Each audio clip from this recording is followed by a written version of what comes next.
ቆዩ። ይህንን ቪዲዮ ሳትመለከቱ ለዶሮቻችሁ ምግብ አትስጡም።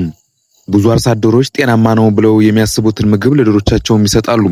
ነገር ግን ከነዚህ ውስጥ አንዳንዶቹ ዶሮዎችን በቀስታም ይመርዛሉ። እንቁላል ማምረት ያቆማሉ፣ አንዳንዴም ለሞትም ይዳረጋሉ። ዛሬ የማሳያችሁ 7 ምግቦች ካላወቃችሁ በየቀኑ ስታውቁ ለዶሮቻችሁ እየሰጣችሁ ልትሆኑ ትችላላችሁ። በተለይ ቁጥር 4 ላይ ያለው ምግብ ብዙ ሰዎች በየቀኑ የሚጠቀሙት ቢሆንም በዶሮ ላይ ከፍተኛ ጉዳት ሊያስከትል የሚችል ነው። ስለዚህ ይህንን ቪዲዮ እስከ መጨረሻም ተመልከቱ።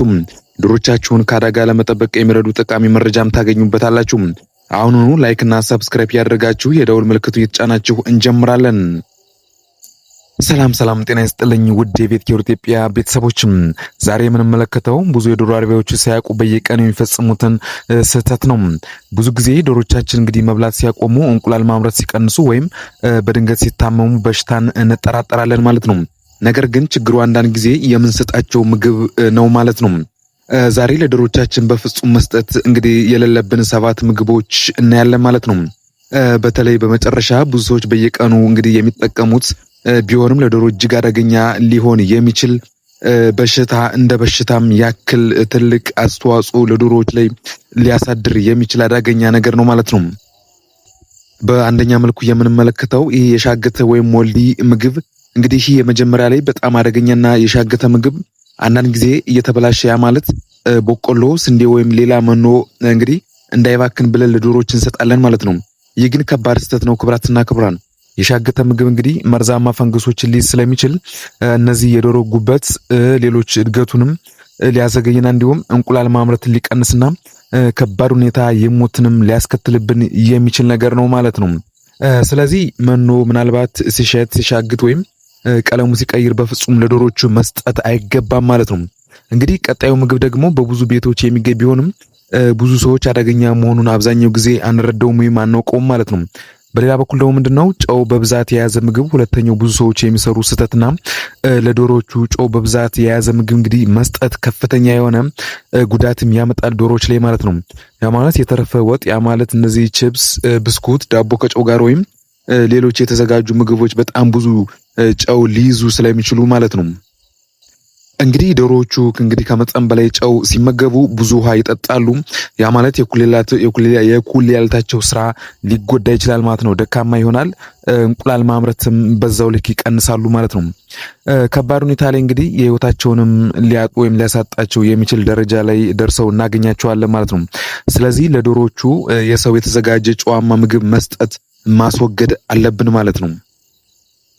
በተመሳሳይ መልኩ እንግዲህ በሶስተኛ ደረጃ የምንመለከተው ደግሞ ምንድነው የተበላሸ ወይም የበሰበሰ ምግብ ነው።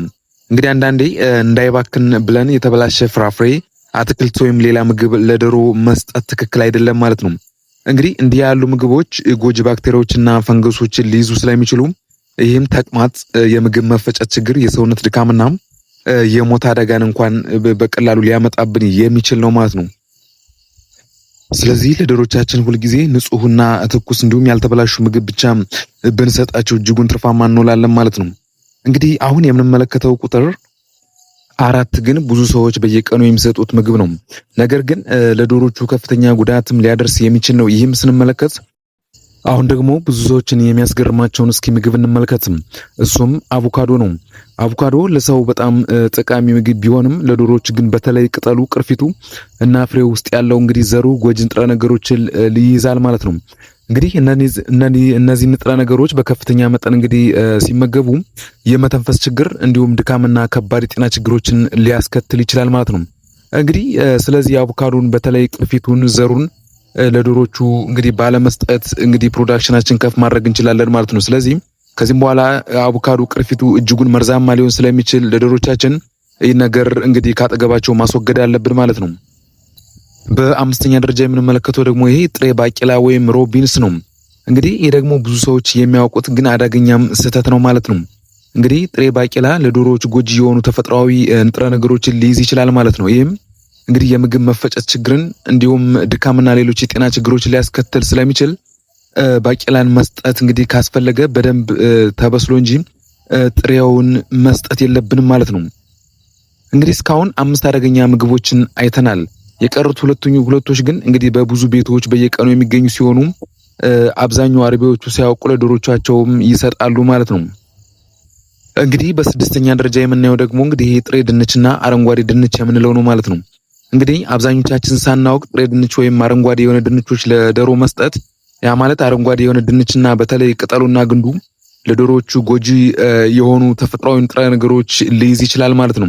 ያ ማለት ይህም የምግብ መፈጨት ችግርን፣ ድካምና እንዲሁም ሌሎች የጤና ችግሮችን ዶሮቻችን ላይ ስለሚያስከትል ድንች ለዶሮ ማቅረብ እንግዲህ ከተፈለገ በደንብ የበሰለና ያ ማለት ያልተበላሸ ብቻ መሆኑን ማረጋገጥ አለብን ማለት ነው። ሌላኛውና የመጨረሻው ምንድነው?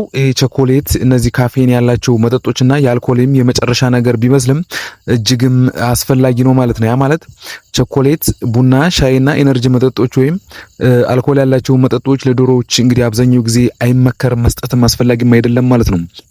እነዚህን የነርቭ ስርዓትና ልብ ሊጎዱ ስለሚችሉ ለዶሮዎች ፈጽሞ መስጠትም የለብንም ማለት ነው። እንግዲህ ክብራትና ክብራን የዶሮቻችን ጤና እጅጉን ሊመርዙብን ወይም ጤናቸውን ሊያውኩብን የሚችሉ እንግዲህ 7 አደገኛ ምግቦችን አይተናል ማለት ያ ማለት እነዚህ ሻገተ ምግብ፣ ጨው የበዛበት ምግብ፣ የተበላሸ ወይም የበሰበሰ ምግብ፣ አቮካዶ፣ በተለይ እነዚህ ቅርፊትና ቅጠሉን፣ ሌላኛው ደግሞ እነዚህ ጥሬ ባቄላ፣ በሌላ መልኩ ደግሞ ጥሬ ወይም አረንጓዴ ድንች፣ እነዚህ ቸኮሌት፣ ካፌን ያላቸው መጠጦችና አልኮል፣ እነዚህ ምግቦች በማስወገድ ዶሮቻችን እንግዲህ ከብዙ የጤና ችግር መጠበቅ እንችላለን ማለት ነው። እንግዲህ ክብራትና ክብራን ቪዲዮ ጠቃሚ ሆኖ ካገኛችሁት ቪዲዮን ሰብስክራይብ፣ ላይክ እንዲሁም ሼር እያደረጋችሁ የቤት ኬር ኢትዮጵያ ቤተሰብ መሆን ትችላላችሁ ማለት ነው።